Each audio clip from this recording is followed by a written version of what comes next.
Salutations. Je suis Marie, âgée de 41 ans. Réfléchir au passé donne l'impression d'un voyage vers une époque différente, où le charme de l'amour et les promesses d'éternité m'aveuglaient sur la véritable nature de l'homme que j'ai épousé. Frank. À 23 ans, j'étais une jeune femme emportée dans une romance tourbillonnante, ignorant le monstre derrière sa façade charmante. Complètement captivée par Frank. Je croyais chaque mot de ses lèvres mielleuses. Il avait le dos de m'attirer, me faisant sentir comme la personne la plus importante. Cependant, avec le temps, des fissures sont apparues, révélant un courant toxique menaçant notre relation. Frank maîtrisait la manipulation émotionnelle, tordant mes paroles et mes actions contre moi, me laissant douter de moi-même. Malgré son comportement, je l'excusais, convaincu que l'amour pouvait guérir toutes les blessures. Mais l'amour, comme j'ai appris, ne peut pas réparer l'irréparable. La prise de conscience de la malveillance de Frank est venue trop tard. Il a mis en œuvre un plan astucieux pour me tromper, obtenant à tort son nom sur le titre de propriété de ma maison bien-aimée, mon sanctuaire, symbole d'indépendance et de succès durement acquis. Tout a commencé innocemment, avec Frank proposant une propriété conjointe, une suggestion que j'ai naïvement acceptée, aveuglé par l'amour. À mon insu, il a manipulé des documents légaux en utilisant ma confiance comme une arme pour contrôler ma propriété. Le jour où j'ai découvert sa tromperie a été un cruel coup du sort, dénouant le filet de mensonges. Plongeant dans les subtilités juridiques, j'ai découvert la froide vérité. Ma maison, autrefois un havre, n'était plus seulement la mienne mais la sienne. Les fondations sous mes pieds se sont effondrées, me laissant suspendu dans un vide d'étonnement et de trahison. Je me souviens d'avoir affronté la bête, mon cœur battant dans ma poitrine, rassemblant chaque once de courage. Je l'ai confronté à propos de sa nature trompeuse. L'air était chargé de tension alors que nos regards se croisaient, ses yeux dénués de remords. Comment as-tu pu me faire ça? Frank? Comment as-tu pu trahir l'amour que nous partagions autrefois? Frank esquissa un sourire cruel, un tordu de ses lèvres me faisant frissonner. Oh, Marie, tu as toujours été si naïve, si crédule. As-tu réellement cru que je t'aimais? Tu n'étais rien de plus qu'un jouet pour moi, un passe-temps pour m'amuser. Ces paroles m'ont traversé comme une lame, me laissant stupéfaite et baissée. La profondeur de sa cruauté était insondable. Je me souviens d'avoir affronté la bête, mon cœur battant dans ma poitrine, rassemblant tout mon courage. Je l'ai confronté au sujet de sa nature trompeuse. L'atmosphère crépitait de tension lorsque nos regards se sont croisés, son regard dénué de remords. Pourquoi m'as-tu fait ça, Frank? Comment as-tu pu trahir l'amour que nous avions autrefois? Frank esquissa un sourire cruel, un pli méprisant de ses lèvres me donnant des frissons dans le dos. Oh, Marie, tu as toujours été si innocente, si facilement trompée. As-tu cru que je t'aimais? Tu n'étais rien de plus qu'un jouet pour moi, une source d'amusement. Ces paroles m'ont traversé comme une lame, me laissant choquée et baissée. L'ampleur de sa cruauté était incompréhensible. Comment peux-tu dire ça? Je me suis dévouée à toi, je t'ai soutenu dans les bons et les mauvais moments, et c'est ainsi que tu me rends l'appareil. Le sourire de Frank s'élargit, ses yeux étincelants d'une satisfaction perverse. Tu n'étais qu'un moyen pour parvenir à une fin. Marie, un marchepied sur mon chemin vers un gain personnel. Te prendre cette maison n'était qu'un petit échantillon du pouvoir que je pourrais réellement exercer sur toi. Ces paroles planaient dans l'air, dégoulinant d'arrogance et de mépris.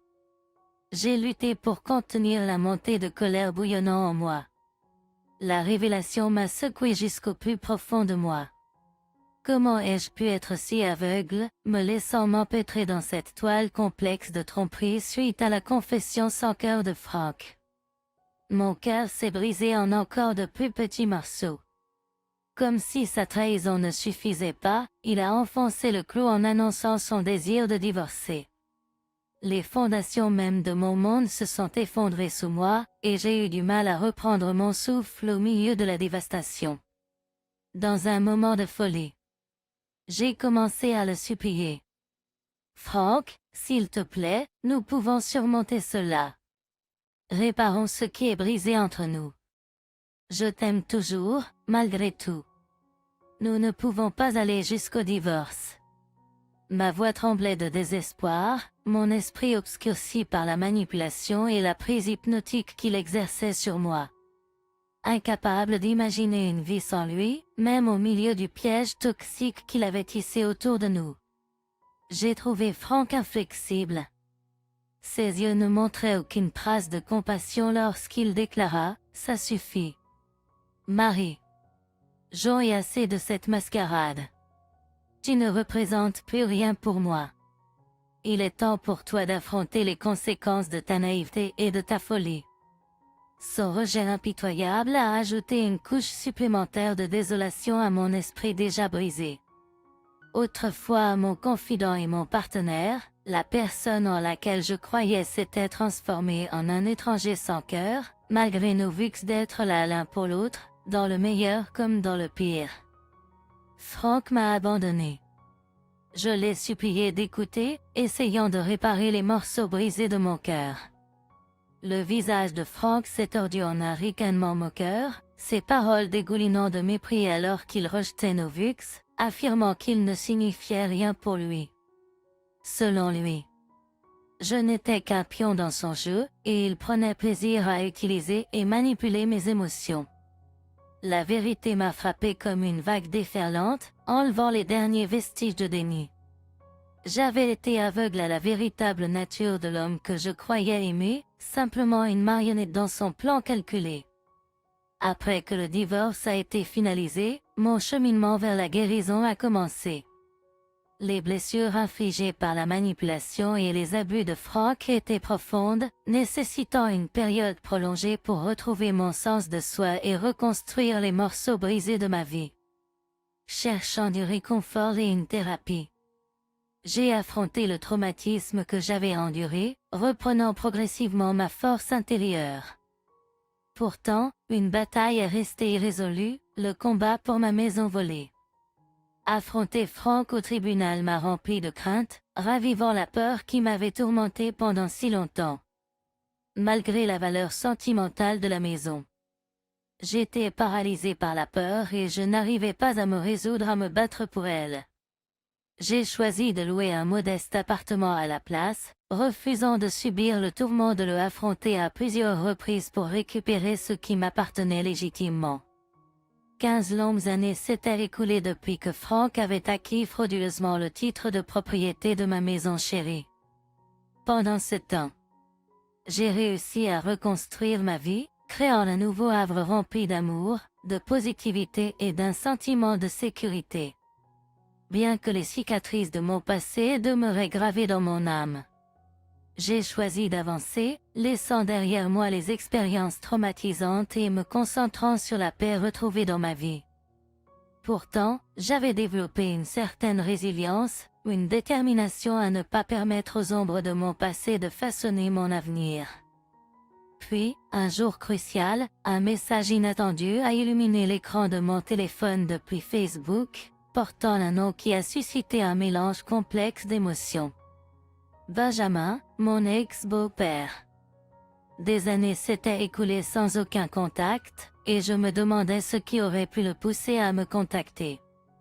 Maintenant, la curiosité s'entremêlait à l'appréhension alors que je dépliais le message, incertaine de son contenu. Les mots qui ont accueilli mes yeux portaient un mélange de remords et de sincérité. Marie. J'espère que ce message vous parvient en bonne santé. Le poids de la culpabilité m'a pesé pendant trop longtemps. Reconnaissant le rôle que j'ai joué dans l'injustice que vous avez subie, je m'excuse profondément de ne pas vous avoir cru plus tôt. Le vrai caractère de Frank m'est apparu, prouvant que vous disiez la vérité depuis le début. C'était lui qui était abusif et manipulateur, pas vous. Je le vois maintenant. Je suis sincèrement désolé de ma méfiance. Bien que le passé ne puisse être modifié. Je suis impatient de réparer et de demander votre pardon. Rencontrons-nous et rattrapons le temps perdu avec amour. Benjamin. Une vague d'émotions contradictoires m'a submergé. Le doute, la prudence, mais un éclat d'espoir. Est-ce là une véritable chance de réconciliation? J'avoue que j'étais plus qu'intrigué par la révélation de ce qui avait incité Benjamin à confronter le comportement de son fils. Après mûre réflexion, j'ai accepté de rencontrer Benjamin, armé à la fois de scepticisme et de détermination inébranlable. Nous avons convenu de nous retrouver dans un lieu public, assurant ainsi ma sécurité et minimisant le risque de tomber dans un piège tendu par mon ex-mari abusif.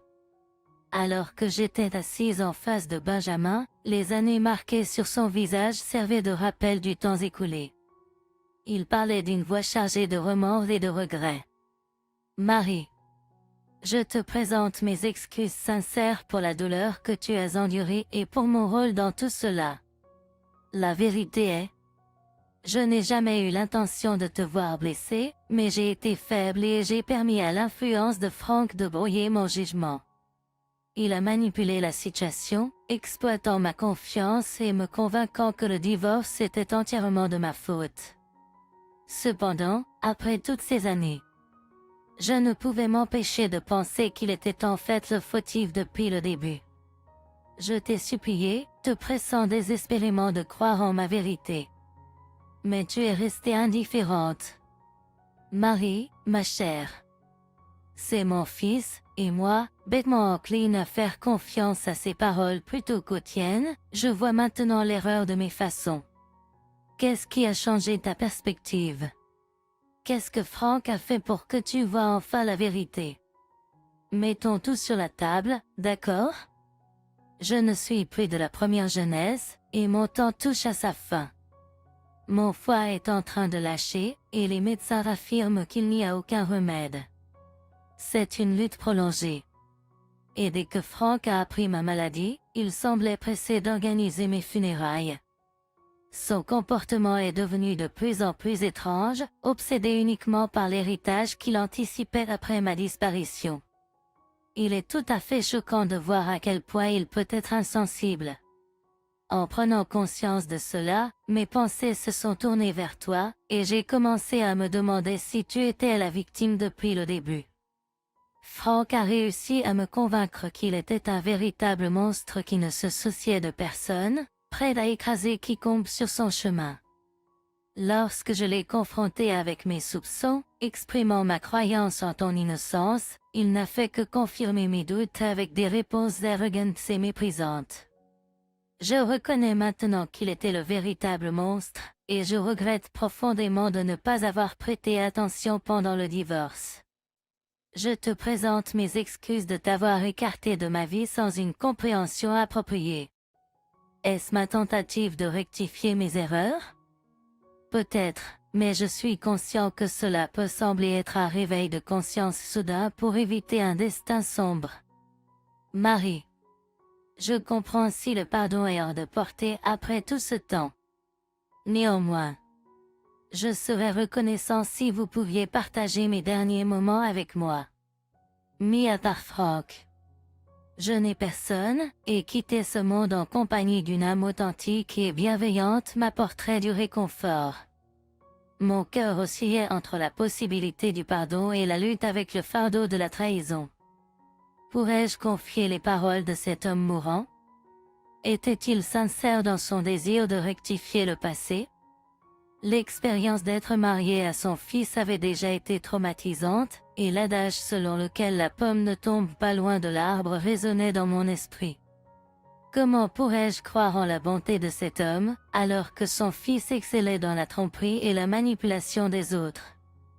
J'avais besoin de réfléchir à cela, alors j'ai exprimé franchement mes réserves, et nous avons ensuite suivi des chemins séparés. La nouvelle de l'insuffisance hépatique terminale de Benjamin a suscité un mélange de tristesse et d'émotions contradictoires. malgré la douleur qu'il m'avait causée, ainsi qu'à son fils. Je ne pouvais m'empêcher de ressentir une pointe de compassion et d'empathie pour sa santé déclinante. La fragilité de la vie avait le dos de remettre les choses en perspective. Au fil des semaines, les demandes de Benjamin persistaient dans les recoins de mon esprit, provoquant un tourment. Je me suis retrouvée déchirée entre le passé et le présent, le pardon et l'auto-préservation. Puis un jour, alors que je luttais avec ma décision, la sonnerie du téléphone brisa le silence. C'était Benjamin. Sa voix frêle, emplie d'urgence, implorait ma présence à l'hôpital. Le temps filait, et il souhaitait s'excuser en personne avant de quitter ce monde. Malgré le poids de ses paroles. J'ai hésité, mais j'ai finalement accepté, reconnaissant que l'acceptation pourrait offrir une forme de clôture et une chance de confronter les démons du passé. En pénétrant dans les couloirs stériles et sombres de l'hôpital, mon cœur battait la chamade d'anticipation et de crainte. Cela servait de rappel brutal de la fragilité de la vie et de la nature éphémère de notre existence. Dans la chambre d'hôpital de Benjamin, j'ai rencontré un homme affaibli allongé dans un lit qui semblait trop grand pour son état dégradé. Malgré un aspect pire que la dernière fois que je l'ai vu, je ne pouvais m'empêcher de sympathiser. Mettant de côté mes réserves, j'ai tendu la main à un homme qui avait autrefois été une figure paternelle importante dans ma vie. Oh, Benjamin, je suis vraiment désolée de te voir dans cet état. J'aurais dû mettre de côté ma fierté et t'appeler plus tôt. Si j'avais su que les choses s'étaient aussi mal passées, je serais venu plus tôt. Je suis vraiment désolée. Non, ma chère, ne sois pas désolée pour moi. J'ai vécu une vie bien remplie. Si quelqu'un devrait s'excuser, c'est moi pour le comportement stupide de mon fils. Chère Marie, je présente mes sincères excuses. J'ai vécu une vie bien remplie. Si quelqu'un devrait s'excuser, c'est moi pour le comportement stupide de mon fils. Chère Marie, je présente mes sincères excuses. Encore une fois, je regrette profondément la douleur que mon fils vous a causée, et je m'excuse également de vous avoir douté. Benjamin, merci beaucoup. Il y a un autre aspect pour lequel je cherche pardon, ma malhonnêteté. Oui. Je ne t'ai pas juste amené ici pour présenter des excuses. Oh, la vraie raison derrière ma convocation est de vous faire part de ma décision de transmettre mon héritage. Maintenant, je comprends ta confusion, te demandant pourquoi j'avais besoin de ta présence pour cette révélation. Juste au moment où Benjamin allait élucider, notre conversation a été interrompue brusquement. La porte s'ouvrit et Frank se tint là, son regard croisant le mien, éclatant de rage. Il exigea brutalement de savoir pourquoi j'étais dans la chambre d'hôpital de Benjamin. Marie, mais que diable fais-tu ici? Benjamin, affaibli mais résolu, prit la parole, l'indignation tremblant dans sa voix. Frank, n'as-tu aucune décence? Non. Marie a tout à fait le droit d'être ici parce que je le dis. C'est tout de même mon lit de mort. Un torrent de paroles enflammées a éclaté entre eux. Chacun défendant son point de vue. J'ai réprimandé Frank pour son comportement toxique et sa manipulation, révélant l'ampleur de sa cruauté. Frank, aussi arrogant que toujours, a rejeté les paroles de Benjamin et a essayé d'affirmer sa domination, pris dans la tourmente. Je ressentais de la frustration et du désespoir tentant de s'échapper du tumulte croissant. Je me suis levé de ma chaise. Cependant, la voix de Benjamin a arrêté mes pas. Marie, s'il te plaît, reste. Crois-le ou non, cette question d'héritage te concerne. Tu as assez enduré, et il est temps que je déclare mes véritables intentions et tente des réparations. À contre-cœur. J'ai repris ma place, mal à l'aise de la présence de Frank. Pourtant, J'ai compris que ce moment avait le potentiel de clore, d'aborder le passé et de préparer le terrain pour un nouveau chapitre. D'un profond souffle, Benjamin commença à exposer les détails de son héritage. Alors que ses paroles se posaient dans l'air, l'étonnement m'a submergé. Il révéla que sa fortune considérable, près de 6 chiffres, devait m'être attribuée.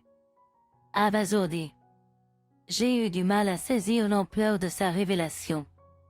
Benjamin, sa voix emplie d'un mélange de regret et de détermination, a révélé un secret qu'il avait gardé pendant des années, une richesse importante destinée à ses futurs petits-enfants. Cependant, la dissolution de mon mariage avec Frank a perturbé ce plan, créant un vide là où les rêves d'une famille prospère s'épanouissaient autrefois.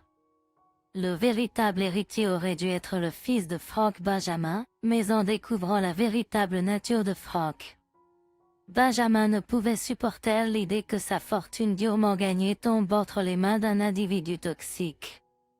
Au lieu de cela, Benjamin a choisi de rediriger son héritage, plaçant toute sa confiance en moi.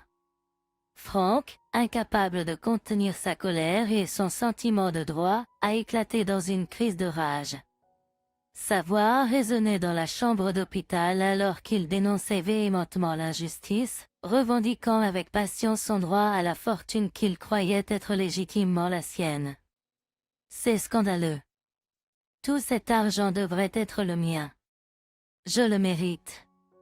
Restant calme, mon regard fixé sur Benjamin, j'ai reconnu le poids de sa décision. Cet héritage ne concernait pas seulement un gain financier. C'était un témoignage de sa croyance en ma vérité, ma force et ma résilience. C'était une reconnaissance de la douleur et de la souffrance que j'avais endurée et des étapes que j'avais franchies pour reconstruire ma vie avec une voix ferme et résolue. Benjamin a répondu à l'explosion de Frank. Frank, tu as prouvé maintes et maintes fois que tu n'es pas digne de cet héritage. Il était censé être transmis aux générations futures, mais ton comportement toxique a à jamais rompu cette possibilité. Après toutes ces années à analyser ton caractère dégoûtant, je crois en Harry. Elle a prouvé être une personne intègre et compatissante, malgré l'enfer que tu lui as fait vivre. C'est elle qui portera le flambeau de mon héritage, et c'est définitif. Je voulais juste que vous l'entendiez de ma bouche. La pièce est tombée dans un silence pesant, le poids des paroles de Benjamin planant dans l'air. La vérité de sa décision et les implications se sont abattues sur nous, chacun luttant avec sa signification. Pour moi, c'était un tournant inattendu, une validation de la force que j'avais trouvée en moi-même.